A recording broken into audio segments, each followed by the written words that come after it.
আমরা কিতাবে পড়ছি 10 বছরের বাচ্চা একদিন কাঁদতেছিল বসে বসে একা। তো কোনো একজন মুরব্বী বলছে, বাবা তুমি কাঁদো কেন? বলছে জাহান্নামের ভয়ে কাঁদো। বলতেছে 10 বছরের বাচ্চা জাহান্নামের ভয়ে কাঁদো, বিষয়টা কি? বিষয়টা তো আমারও ছিল না, কিন্তু আমার মায়ের একটা আচরণ দেখে আমার কাছে ভয় লাগতেছে। বলতেছে কি হয়েছে? আমার মাকে দেখছি লাকড়ির চুলায়, মা যে রান্না করে, মা প্রথম যখন আগুন ধরায় ছোট ছোট লাকড়ির টুকরাগুলা দিয়া আগুন ধরায়, এরপরে বড়গুলা দেয়। আমার এটা দেখে মনে হয়েছে, হায় আখিরাতে আমার আল্লাহ যদি জাহান্নামের আগুন আমার মতো ছোট ছোট বাচ্চা দিয়া ধরায় আর আমারে যদি ফেলে। 10 বছরের বাচ্চা বলছে আমার আখিরাতের ফিকির হয়েছে, এই জন্য আমি কাঁদতেছি। এটা বড় নিয়ামত আল্লাহ যার দিলের মধ্যে দান করছে। দুনিয়া ভোগ করা যায় রে আব্বা, দুনিয়া ভোগ। আমি প্রতিদিন বলি, আমরা যে মাটির উপরে দুনিয়া ভোগ করছি, আপনি তাকাইলে দেখবেন এই পাশে বসে আমরা যখন খানা খাই, ধরে নেন এদিক দিয়া বসে আমরা খাইতেছি, তো যেই কোনো মানুষ দেখেন আরেক দিকে তাকাইলে দেখবেন ওই পাশে কুত্তাও খানা খাইতেছে। বিয়া বাড়ির এই প্যান্ডেলের এই সাইডে আপনারা যেরকম ভাত খান, ওই পাশে কুত্তাও আড্ডি খাইতেছে। ওইটা কুত্তারই খাবার আর এটা আমার খাবার। তাহলে দুনিয়া আমি যেমন ভোগ করছি, দুনিয়া ওই কুকুরও ভোগ করছি, জানোয়ারও ভোগ করতেছে। অতএব দুনিয়া ভোগ করছি, দুনিয়া পাইলাম, আহামরি কিছু না। দুনিয়া যদি পেয়ে তৃপ্ত, তো জানোয়ারও তৃপ্ত। দুনিয়া পাওয়া যদি সফলতা, তো সমস্ত জানোয়ার সবচেয়ে বেশি সফল। কারণ সকল বিবেচনায় মানুষের চাইতে জানোয়ার খাবারের পরিমাণ বেশি। হাতি একদিনে 250 কেজি খাবার খায়, প্রাণীবিদ্যা গবেষকদের কথা। 250 কেজি একটি জঙ্গলের হাতি একদিনে খাবার খায়, তাহলে সে তো বড় সফল। সফল না? কিসের সফল? হাতি সফল তো বলে? আল্লাহ আমাদেরকে বুঝ দান করেন। প্রিয় শ্রমিক ভাই যারা আছেন, এবার দ্বিতীয় কথা হলো আপনাদের ব্যাপারে অল্প একটু কথা। আপনাদের ব্যাপারে কথা হলো, কোরআনুল কারীমের মধ্যে সূরা নূর একটা সূরা আছে, 18 নম্বর পারা। এই সূরার মধ্যে আল্লাহ তাআলা বলছেন, ওই ব্যবসায়ী, ওই উপার্জনকারী মূলত মানুষ যার মধ্যে 4টি সিফাত আছে। আল্লাহ তাআলা বলছে, রিজালুল্লাহ তুলহিহিম তিজারাতুম ওয়ালা বাইউন। আল্লাহ তাআলা বলে তারাই মানুষ, তারাই পুরুষ, তারাই উপার্জনকারী, যাদের ব্যবসা বেচা কিনা উপার্জন তাদেরকে 4টি জিনিস ভুলায় না। কয়টি জিনিস? 1, আন যিকরিল্লাহ, জবানে আল্লাহর জিকির, আল্লাহর স্মরণ যে ভুলে না, সেই প্রকৃত মানুষ। 2, ওয়া ইকামিস সালাহ, 5 ওয়াক্ত নামাজ, যার ব্যবসা বেচা কিনা উপার্জন চাকরি ভুলায় না, তাকে সে মানুষ। 3, ওয়া ইতাইজ যাকাত, বছর শেষে হিসাব করে যাকাত দিতে যে ভুলে না, আল্লাহ বলছে সে মানুষ। 4, ইয়াখাফুনা ইয়াওমান তাতাকাল্লাবু ফীহিল কুলুবু ওয়াল আবসার। আল্লাহ তাআলা বলেন 4 নাম্বার হলো ওই আখিরাতকে যে ভুলে না, যেই আখিরাত হাসরের মাঠ এতটাই ভয়ঙ্কর, আল্লাহ বলে নাফরমান পাপী হাসরের ময়দানে দাঁড়াইয়া হাসরের ময়দানের ভয়ঙ্কর দৃশ্য দেখবে, আল্লাহর কসম আল্লাহ বলে তার চোখও উল্টে যাবে, তার কলজাটাও উল্টে যাবে। তাতাকাল্লাম, তার দিল উল্টে যাবে, তার চোখ উল্টে যাবে ভয়ে আর আতঙ্কে। সেই মারাত্মক ভয়ানক আখিরাতকে যে ভয় করে প্রতিনিয়ত, আল্লাহ বলছে রিজাল, সে মানুষ। অতএব আপনাদের ব্যবসা, আপনারা মুসলমান, ব্যবসা এমন হইতে হবে যে ব্যবসা আপনাকে নামাজ না ভুলায়, যে ব্যবসা আপনার জবানে আল্লাহ না ভুলায়, যে ব্যবসা যাকাত দিতে না ভুলায়, যে ব্যবসা আখিরাত না ভুলায়। একটা উদাহরণ বলি, রাসূলুল্লাহ সাল্লাল্লাহু আলাইহি সাল্লামের সাহাবাদের মধ্যে মদিনায় কিছু সাহাবী ছিল ব্যবসায়ী, মদিনার বাজারে ওনারা ব্যবসা করতেন। তো নবীজি সাল্লাল্লাহু আলাইহি সাল্লামের জামানায় প্রথম জুমার নামাজের খুতবা, জুমার খুতবা বোঝেন তো না? জুমার খুতবা এখন আপনারা যে শুনেন, কখন খুতবা দেয়? জুমার ফরজ নামাজের আগে না পরে? আর ঈদের নামাজের খুতবা দেয় কখন? পরে। এ আগে প্রথম জুমার খুতবাও দিত পরে। শরীয়তের প্রথম বিধান ছিল জুমার খুতবাও ঈদের নামাজের খুতবার মতো পরে হইতো, আগে নামাজ হইতো। বুঝছেন? তো একদিন রাসূলুল্লাহ সাল্লাল্লাহু আলাইহি সাল্লাম এরকম জুমার নামাজ পড়াইছেন, এখন শুধু খুতবা দিতে দাঁড়াইছে, নামাজ শেষ, সাহাবায়ে কেরাম সামনে বসা। ঠিক এই সময় বাজারের মধ্যে বড় বাঁশি দিয়া ফু দিয়েছে। তখনকার সময় নিয়ম ছিল পাইকারি মাল যে দিত ওই পাইকার ওই যেদিন আসতো মাল নিয়া, যে টাইমে ও একটা ফু দিত, বাঁশি ফু। আগের দিনে না ফু দিলে এরকম বুঝাইতো, আমরা ছোটবেলায় বুঝতাম যে আইসক্রিম আইছে, ঠিক না? কত ওষুধের আরে বোতল, সিরাপ, আগে তো সিরাপ বেশি আছিল, আনাম আব্বা আনছে মাত্র, খাইতো ওষুধ, এইটি ফালাই দিয়া ওগুলা দিয়ে আইসক্রিম খাই লাইছি কত আপনার। তাইলে এরকম বুঝতো সবাই, বাচ্চা বুঝতো যে আইসক্রিমওয়ালা আইছে। তো সাহাবারা বুঝতেন যে ওই সিংহা আরে ফু দিলে যে পাইকার আসছে। তো এইখানে যে কয়জন ব্যবসায়ী ছিল নবীজির সামনে খুতবা শুনতে মাত্র বসছে, এই টাইমে বাঁশিতে ফু দিছে। আর এই সাহাবাদের মধ্যে যে কয়জন ব্যবসায়ী, ওনারা ভাবছে যে যদি পরে যায় তাইলে পাইকারের কাছ থেকে অন্যান্য ব্যবসায়ীরা মাল নিয়ে যাবে। কারণ অন্যান্য ব্যবসায়ী তো ছিল, মদিনার বাজারে ইহুদি ব্যবসায়ী ছিল, অন্য ব্যবসায়ী ছিল, তো ওরা তো মাল নিয়ে যাবে, তাহলে আমরা গিয়ে আর পাবো না। আর যখন তখন মাল পাওয়া যায় না, নির্ধারিত সময় আবার 15 দিন 1 মাস পরে মাল আসবে, তাহলে তো ব্যবসা হবে কিভাবে? এই জন্য এই কথা ভেবে যে নামাজ তো শেষ, এখন শুধু খুতবাটা, এই কথা ভেবে কসম খোদার কোরআন শরীফের তাফসিরে আছে, ওনারা মাত্র দৌড়াইয়া ওই পাইকারি মাল নেওয়ার জন্য ছুটে গেছেন। এটা হারাম কাজে যায় নাই, ব্যবসার মাল কিনা এটা হারাম, এটা নাজায়েজ না। এর পরেও ওনারা শুধু গেছে মাল কিনতে, তৎক্ষণাৎ মহান আল্লাহ পাক রব্বুল আলামিন সূরা জুমআ কোরআনের একটা পূর্ণ সূরা নাজিল করছে, করে আল্লাহর নবীকে বলছে, বন্ধু ওরা করলোটা কি? আপনার এই সাহাবীরা কামটা করলো কি? وَإِذَا رَأَوْا تِجَارَةً أَوْ لَهْوًا انفَضُّوا إِلَيْهَا وَتَرَكُوكَ قَائِمًا। বন্ধু তাদের এই ব্যবসা, এই শব্দটা আল্লাহ বলছে, তাদের এই ব্যবসা এবং এই তাদের তামসা, এই দুনিয়া নামের এই তামাশা, উপার্জনের এই তামাশা দেখে তারা আপনাকে দাঁড়ানো অবস্থায়, খুতবা অবস্থায় রেখে ওইখানে ছুটে গেল। কামটা করলো কি? আপনি তাদেরকে ডাকেন আর বলেন, কুল মা ইনদাল্লাহ খায়রুম মিনাল লাহবি ওয়া মিনাত তিজারা। তোমাদের এই তামাশা, তোমাদের এই উপার্জনের চাইতে খুতবা শুনলে আল্লাহ যা দিত তা কোটি কোটি গুণে বেশি উত্তম ছিল, কোটি কোটি গুণে বেশি। আল্লাহ বলছে, ভুল করছো তোমরা। আমার বন্ধু খুতবা দিতে দাঁড়াইছে, কোন সাহসে দুনিয়া উপার্জনের জন্য খুতবা ছেড়ে দিলা? আল্লাহ সাহাবায়ে কেরামকে ধমক দিছে, ফিরো এদিকে আসো। নবী সাল্লাল্লাহু আলাইহি সাল্লাম ডাক দিয়েছে, আপনারা বলেন, ইনসাফের সাথে বলেন, দিনের পর দিন মুসলমান ভাই আমার, বন্ধু আমার, সামান্য কুদ্দুর তরকারি বেচেন, সামান্য কুদ্দুর চাইল বেচেন, সামান্য 1 কাপ চা বিক্রি করেন, সামান্য একটা অটো চালান, সামান্য কুদ্দুর দোকানদারি করেন। আপনি এই দোকানদারিকে অজুহাত করে দিনের পর দিন 1 ওয়াক্ত নামাজও পড়েন না। হায় মুসলমান, এমন মালিক কেমনে ভুলে গেলেন? একটা সেজদাও দিলেন না, 1 ওয়াক্ত নামাজও মসজিদের জামাতে, এতগুলো আজান, 5 ওয়াক্ত নামাজের আজান। হায় নাফরমান, তোর কানে কোনো নড়াচড়া করে না, কলিজার মধ্যে কোনো ভাবনা দেয় না যে মহান আল্লাহ পাক রব্বুল আলামিন আমার হাতে পায়ের শক্তি দিয়েছেন, উপার্জনের ক্ষমতা দিয়েছেন।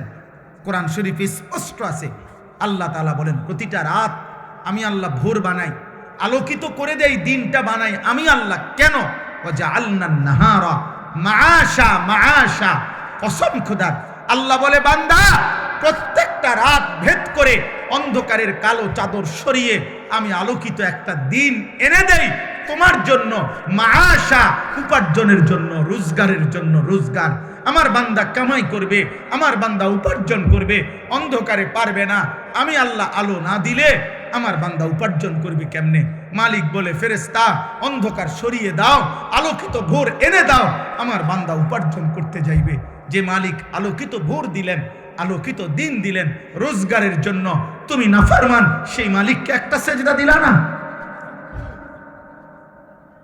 আহা মুসলমান, হায় মুসলমান, হায় মুসলমান, হায় মুসলমান। 12 তারিখ যেই নির্বাচিত হোক, যেই নির্বাচিত হোক, কারো হাতে আপনাদের কিংবা আমাদের একটা জনগণেরও কোন ভাগ্য 12 তারিখের নির্বাচিত কারো হাতে না, আর শাজিমের মালিক আল্লাহর হাতে বেটা। 11 তারিখ যার হাতে, 12 তারিখ তার হাতে, 13 তারিখও তার হাতে। এমন মালিক ভুলে গেলেন কেন? এমন মালিক ভুলে গেলেন কেন? হ্যাঁ, 12 তারিখ পৃথিবীর শেষ নির্বাচন, বাংলাদেশের শেষ নির্বাচন। 12 তারিখ ইসরাফিল ফু দিবে, তাইলে এই আব্বা, আল্লাহ কোথায়? নামাজ কোথায়? সেজদা কোথায়? যুবক ভাই বল বেটা, এমন সুন্দর শক্ত সামর্থ্য যৌবন, পুরা শরীর সুস্থ তোর বেটা। সেদিন এক বেটা আমারে দাঁড়ায় আছে একটা বাচ্চা নিয়া, একটা লোক তার বাচ্চাটা এরকম ভর দিয়া দাঁড়ায় আছে। আমি তারে দেখা, আমারে দেখা লোকটা কাঁদা দিছে। আমি কাছে গিয়ে বললাম, কি হয়েছে ভাই, আপনি কাঁদলেন কেন? হুজুর আমার এই বাচ্চাটার লাগে একটু দোয়া করেন। আমি বললাম, কি হয়েছে বাচ্চা? কয় হুজুর বাচ্চাটার আজকে 16 বছর, প্রতিবন্ধী, ও দাঁড়াইতে পারে না, কথা বলতে পারে না। তো বলতেছে, কদর আমি আজকে 16টা বছর এই বাচ্চাটারে কোলে করে আমার জীবনটা আমি চালাইতেছি। আমার বিবি অসুস্থ, প্রতিনিয়ত তারে ডাক্তার দেখাইতে হয় এই বাচ্চাটারে পালতে গিয়া। 16 বছর পর্যন্ত যে বাচ্চাটা একটা কদম ফেলতে পারে না, দাঁড়াইতে পারে না, সেই মালিক তোমারে প্রতিদিন দাঁড়াইবার ক্ষমতা দিছে। এমন মালিকরে কেমনে সেজদা দিলাম?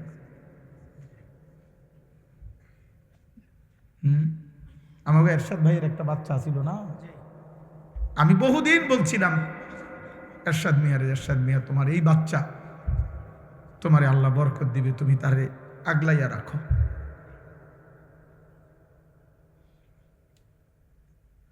এই জন্য দোস্ত, একবার ইনসাফ থাকলে আল্লাহ তাআলা জমিনে কিছু পঙ্গু, কিছু বিকলাঙ্গ, কিছু প্রতিবন্ধী, কিছু অন্ধ, বুবা, বধির কিছু মানুষকে আল্লাহ তাআলা এরকম আমাদের সামনে সৃষ্টি করেছেন। ওর সৃষ্টিকর্তা আল্লাহ যেন বলছে, বান্দা অল্প কিছু মানুষকে আমি এরকম বানাইয়া বাকি এই কোটি কোটি মানুষ তোমাদেরকে সবক দিতে চাই, যে আমি চাইলে আমি তোমারও বানাইতে পারতাম, কিন্তু তোমার বিবেক লাগলো না, বিবেক লাগলো না। আমার বাসার পাশে একটা ছেলে আছে, 11-12 বছর বয়স, চাঁদের মতো সুন্দর, চাঁদের মতো সুন্দর, এত সুন্দর ছেলেটা, ফুটফুটে চাঁদের মতো। এই ছেলেটা 5 ওয়াক্ত নামাজ পড়ে, মসজিদের জামাতে গিয়ে নামাজ পড়ে, কিন্তু ছেলেটা কথা বলতে পারে না, বোবা। আমি যখনই তারে দেখি, কি যে করে, এমন এমন করে হাত দিয়া, মানে তার কলজাটা মনে হয় যেন ছিঁড়া যাইতেছে, যে সে আমারে কিছু বলতে চায়, কিন্তু কিছু তো বলতে পারে না। অথচ এমন সুন্দর, বিশ্বাস করে, দেখলে আমি যখনই তারে দেখি মাথা হাত বুলাই, কিন্তু ওই এমন এমন করে, কি জানি করে, মানে তার ভিতরটা 16টা বছর 12টা বছর যে বাচ্চা একটা শব্দ বলতে পারে না, এই পরিমাণ বয়সে তুমি আমি কি পরিমাণ কথা বলছো? এমন মালিক কেমনে সেজদা দিবা? বলো না আব্বা, বলো না ভাই, বলো। আলাম নাজআল লাহু আইনাইন ওয়া লিসানান ওয়া শাফাতাইন। আল্লাহ রাব্বুল আলামিন বলেন, বান্দা বলো না, আমি কি তোমাকে 2টা চোখ দেই নাই? ওয়া লিসানান, আমি কি জিহ্বা দেই নাই? ওয়া শাফাতাইন, আমি কি 2টা ঠোঁট দেই নাই? আমি যদি 2টা ঠোঁট না দিতাম, তাইলে জিহ্বার কথা যদি শুরু করতা, আর ভিতরের কথাগুলো যদি সব একবারে বাইর হইয়া যাইতো, আটকাইতে না পারতা, তাইলে তো কোটি কোটি মনের কল্পনা পরিকল্পনা ইচ্ছা সব কথা যদি বাইর হইয়া যাইতো, শত শতবার লক্ষ লক্ষ বার জুতা দিয়া ফিরতো মানুষ। কারণ আমগো দিলে এমন বহু কথা আছে, এটি যদি একবার বাইর হয়ে যায় সব মানুষের শুনলে তো জুতা দিয়া ফিরবে। কিন্তু মানুষ এরপরে দ্বিতীয় কথা হলো বলতে শুরু করছিল, এখন আবার হঠাৎ মন চাচ্ছে যে বলবে না, তো জিহ্বাটা ঠোঁটটা থাকাতে তাৎক্ষণিক এটা বন্ধ করে দিলে আল্লাহ বলে তোমার কথা যেটা এখানে আসছিল এটা পিছনে চলে গেল। যদি এই ঠোঁট না থাকতো, একবার চালু করলে সব কথা যদি বাইরে হয়ে যেত কি অবস্থা হতো। এই জন্য আল্লাহ বলে শুধু জিহ্বা দেই নাই, জিহ্বার কথা আটকাইবার জন্য দুইটা ঠোঁটও দিছি। ওয়ালিসানাও ওয়া শাফাতাইন, আমি কেন সেজদা পাবো না? এত বড় চোখ দিয়ে আমি কেন একটা সেজদা পাইলাম না বান্দা? আলাম নাজালিল আরদা মিহাদা ওয়াল জিবালা আওতাদা ওয়া খালাকনাকুম আজওয়াজা ওয়া জাআলনা নাওমাকুম সুবাতা ওয়া জাআলনাল লাইলা লিবাসা ওয়া জাআলনান নাহারা মাআশা ওয়া বানাইনা ফাওকাকুম সাবান শিদাদা ওয়া জাআলনা সিরাজান ওয়াহাজা ওয়া আনজালনা মিনাল মু'সিরাতি মাআন সাজ্জাজা লিনুখরিজা বিহি হাব্বান ওয়া নাবাতা। আল্লাহ বলে বলো না বান্দা, পায়ের নিচের জমিন আমি কি তোমার জন্য বিছিয়ে দেই নাই? আমি কি তোমাদেরকে জোড়ায় জোড়ায় নারী পুরুষে সৃষ্টি করি নাই? পাহাড়গুলো আমি কি পেরেকের মতো স্থাপন করি নাই? দুই চোখের ঘুম আমি আল্লাহ কি এনে দেই নাই? আলোকিত দিনটা আমি কি দেই নাই? মাথার উপরে 7টা আসমান আমি কি বানাই নাই? সূর্যটাকে আমি আল্লাহ কি জ্বালিয়ে দেই নাই? আসমান থেকে বৃষ্টি আমি আল্লাহ কি নামাই নাই? জমিন থেকে ফসল আমি কি উৎপন্ন করি নাই? আমি কি এত কিছুর বিনিময়ে একটা সেজদা পাবো না? এই নাফরমান, বেনামাজি নাফরমান, তুই এখন উঠে যা, যা এখান থেকে। তোর মতো অকৃতজ্ঞ বেয়াদব অসভ্য হাইওয়ান বেটা, মানুষ নামের কলঙ্ক বেটা, মনে রাখিস বেটা, যার কপালে সেজদা নাই তোর চাইতে বেয়াদব আসমানের নিচে জমিনের উপরে কোন জানোয়ারও হয় না বেটা। কোন জানোয়ার এত বড় খারাপ না। কোন কুত্তারে জিজ্ঞাসা করিস, কুত্তা যে কুত্তা তুই সেজদা দেস না কেন? কুত্তা তোরে পাল্টা বলবে আমারে আল্লাহ সেজদা দিতে বলে নাই না ফরমান, এই জন্য আমি কুত্তা সেজদা দেই না। তোকে আল্লাহ 5 বার আজান দিয়ে সেজদা দিতে বলছে, তুই একটা সেজদা দেস না, তুই আমি কুত্তার চাইতে খারাপ। এই জন্য বুজুর্গানে দিন বলে, ফজরের নামাজ যে পড়ে না, ভোরের কুত্তা আল্লাহর কাছে বলে আল্লাহ কোন বেনামাজিরে যেন প্রথম নজর আমি কুত্তা না দেখি। তোরে কুত্তা ঘৃণা করে। ভাত খায় হেবড়া, হেবড়ার ভাগ্য ভালো ভাত খায়। হুজুর ভাগ্য আল্লাহ দিছে ভাত কতরি। হ্যাঁ আল্লাহ দিছে, আমার 3 ফুট বিদেশ, আপনি 3 ফুট একেবারে বিদেশে আপনার আলগি দিয়া লাইছে। আমরা জানি না, আমরা জানি না কার সংসারের কি হালাত। হ্যাঁ, কার সংসারের কি হালাত আমরা জানি না। ফুট 3 যার বিদেশ, অন্য কিস্তি লন কেন? কথা বলেন না কেন? হ্যাঁ হ্যাঁ, 90,000 টাকা মাসে কামাই, অন্য কিস্তি 4 টাকা। হারামখোর, কোনদিনও কিস্তি শেষ হবে না বেটা। আল্লাহর নাফরমান, তোর অভাব কোনদিন যাবে না বেটা। আমাদের মসজিদের ইমাম 10,000 টাকা বেতনে খোদার 30 দিন আল্লাহর গোলামি করে, সেজদা করে, বিবি বাচ্চা নিয়ে ইজ্জতের সাথে সংসার করে, আর কিস্তি লাগে না, কিস্তি লাগে না। আমাদের কিস্তি শেষ হইতেন, আপনি আল্লাহরে চেনেন না, আপনি চিনছেন কিস্তিওয়ালা। আমাদের জীবন কিস্তিতে যাবে। অতএব মানুষ হওয়া চাই, মানুষ ইনসান হওয়া চাই। আজকে রাত্রে নিয়ত করো, আজ রাত থেকে প্রিয় যুবক, প্রিয় কিশোর, আমি আমার সবটুকু কলিজা দিয়া বলতে চাই, মুসলমানের সন্তান নামাজ পড়ো, বলো ইনশাআল্লাহ। ফজরের নামাজ পড়ো ইনশাআল্লাহ। ফজর বিহীন একটা বিবেকের কাছে আমি আনিসুর রহমান প্রশ্ন করলাম তোমার কাছে, ফজর বিহীন মোমেন তোমার জীবন কাটবে আর কতদিন?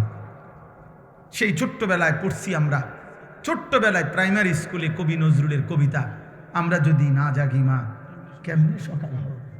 বাহ, কি বলে গেছেন? আমরা যদি না জাগি মা, কেমনে সকাল? কেমনে সকাল? এক বুজুর্গ বলছিলেন যে ভোরের পাখি যদি তোমার আগে জেগে যায়, মনে রেখো তুমি ব্যর্থ, তুমি ব্যর্থ। ফজরের নামাজ প্রচন্ড পাওয়ারফুল নামাজ। ফজরের নামাজ মুমিনের নামাজ। ফজরের নামাজে মুমিন আর মুনাফিক পার্থক্য হয়। আল্লাহ রাসূল সাল্লাল্লাহু আলাইহি ওয়াসাল্লাম, নবীজির সমস্ত সাহাবারা ওনারা বিশ্বাস করতেন ফজরের নামাজে যাদেরকে অনুপস্থিত দেখতেন ওনারা তাদের ঈমানের ব্যাপারে সন্দেহ করতেন, মুনাফিক ভাবতেন। কসম খোদার। হযরত আব্দুল্লাহ ইবনে ওমর বলছে, আমরা নবীজির জামানায় ফজরের নামাজে অনুপস্থিত দেখলে তাকে মুনাফিক ভাবতাম, সাফ মনে করতাম সেটা মুনাফিক। আল্লাহ আমাকে তৌফিক দান করে, আল্লাহ আমাদেরকে কবুল করে নেন। প্রিয় ভাই, প্রিয় নওজোয়ান, আখিরাত ভুলবে না, আখিরাত ভুলবে না, আখিরাত ভুলবে না, কবর ভুলো না ভাই। তোমার আমার মৃত্যুই সমাধান, তোমার আমার আখিরাতই চূড়ান্ত গন্তব্য। আমাকেও যেতে হবে, আমাদের সবাইকেই যেতে হবে। অতএব আজকে এই রাত গভীরে আমি আমার কথাটা বললাম। আমরা প্রত্যেকটা ব্যবসায়ী, আপনারা যারা ব্যবসায়ী, আপনাদের কাছে অনুরোধ, আল্লাহ নবী সাল্লাল্লাহু আলাইহি সাল্লাম ব্যবসার জন্য প্রচন্ড উৎসাহিত করেছেন। নবীজি বলছেন তিসআতু আশারির রিজক ফিত তিজারা। নবীজি বলছে ব্যবসার মধ্যে রিজিকের 10 ভাগের 9 ভাগ। হাদিসে রিজিকের 10 ভাগের 9 ভাগ কোথায়? ব্যবসায়। নবীজি সাল্লাল্লাহু আলাইহি ওয়াসাল্লাম, আল্লাহর নবী বলছেন আত-তাজিরুস সাদুকুল আমিন মা'আন নাবিয়্যিন ওয়াস সিদ্দিকিন ওয়াস শুহাদা ওয়াস সালিহিন। বাহ! নবীজি সাল্লাল্লাহু আলাইহি ওয়াসাল্লাম বলেন যে ব্যবসায়ীর 2টা গুণ থাকবে। এক, আস-সাদুক, সর্বদা সত্য বলে, পরিচিত অপরিচিত, চেনা জানা অচেনা সবার কাছে সত্য বলে। 2, আল আমিন, যে নিশ্চিন্তে, জাফানি কইছে তো জাফানি, চায়না কইছে তো চায়না, মানে যে কোনো কাস্টমার তার কাছে নিশ্চিন্তে বিশ্বস্ততা পায়, মানে মাল যেটা কইছে এইটাই। সাবধান কিন্তু প্লাস্টিক এই কইলাম, আকিস কই আরেফেল কই আকিস দিলে তো।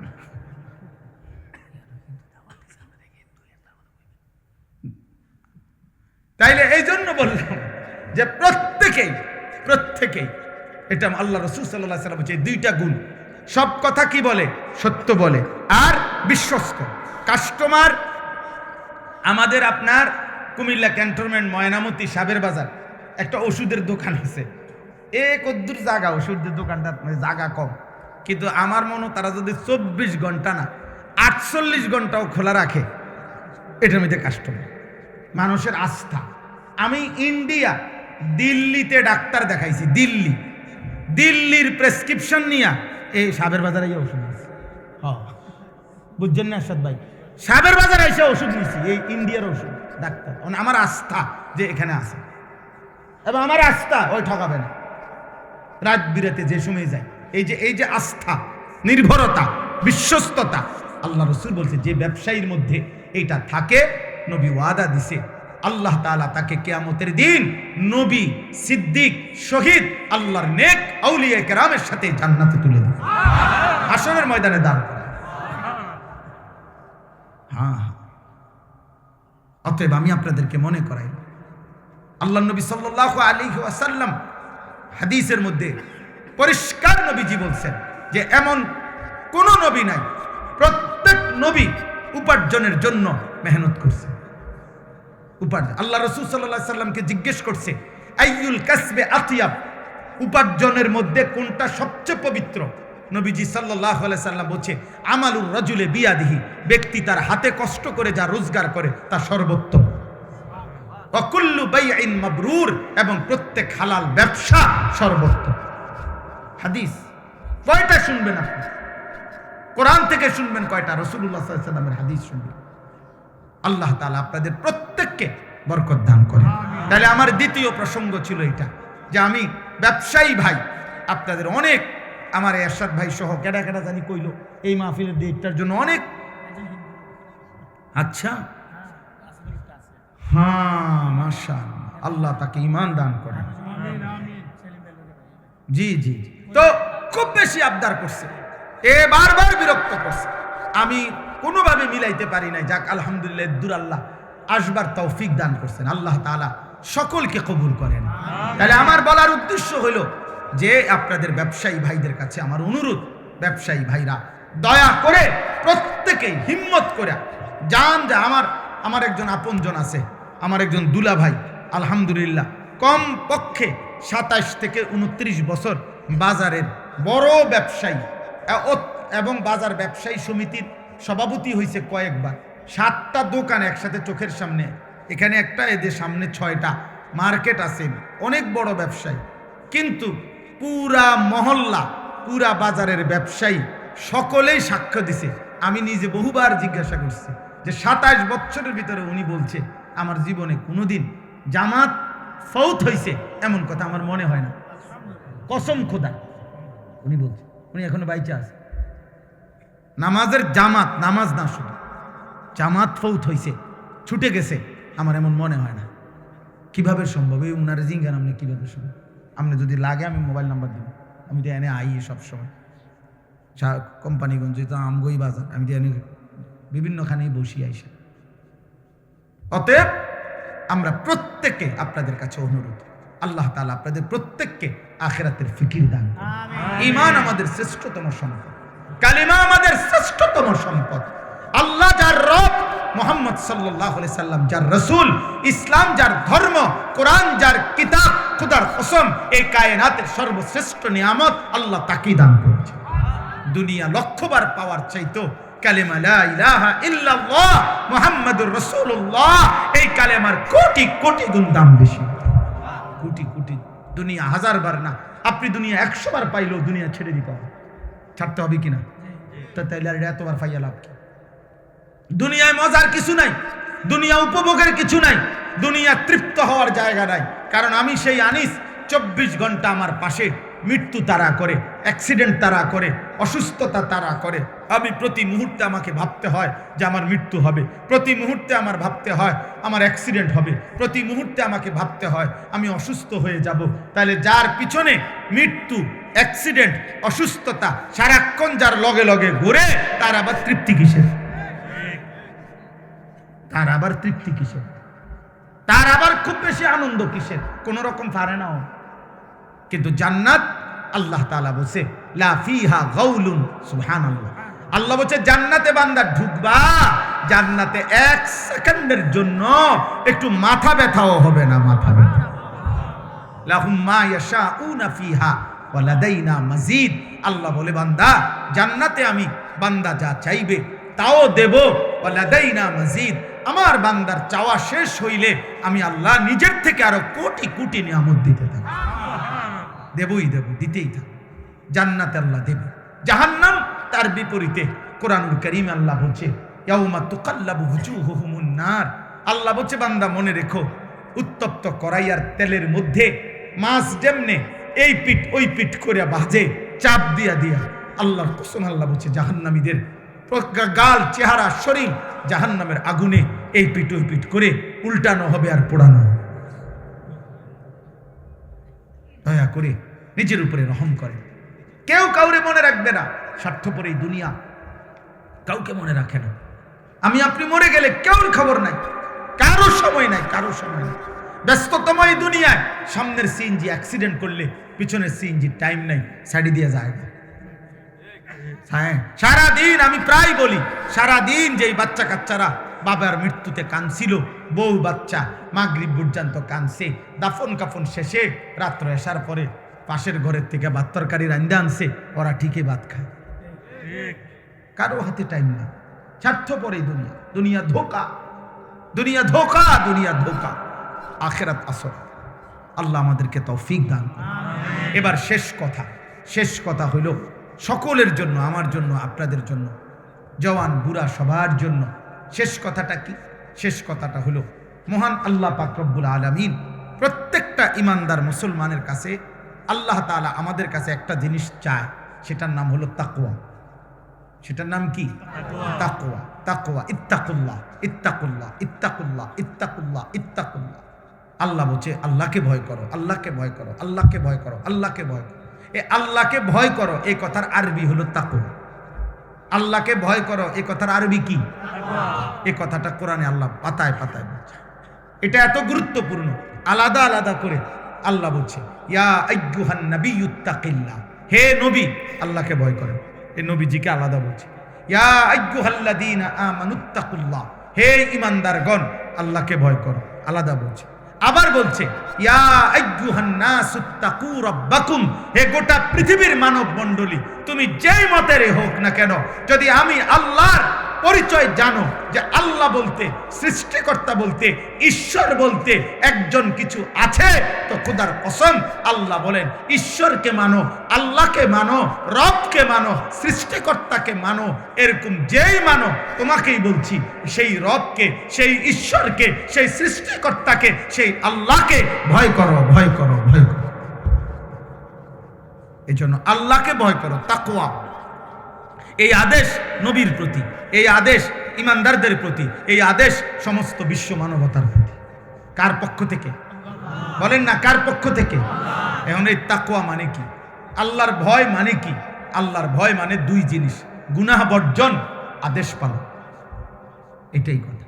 সমস্ত গুনাহ ছেড়ে দেওয়া, সমস্ত আদেশ পালন করা, সব গুনাহ ছেড়ে দেওয়া, সব আদেশ পালন করা।